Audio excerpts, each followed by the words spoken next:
In the name of Allah, the most merciful and most benevolent. There are countless signs on this earth for those with firm belief and even within yourselves. So then, won't you see? Translation of Quranic verses number 20 and 21. Surat Zaariyaat. Dear listeners, Assalamu alaikum. The 8 billion people of the world and their thumbprints, individually and intricately designed so that they don't match with each other amongst the whole humanity, is in itself a miracle.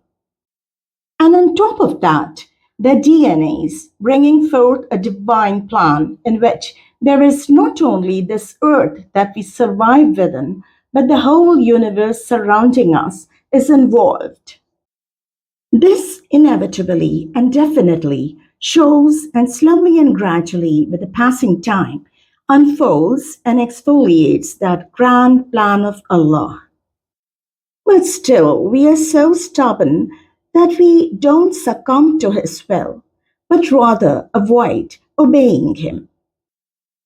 May Allah make us willingly submit to His will so that we won't be in any loss later on when we enter the next era, the next phase of our lives, the grand judgment day.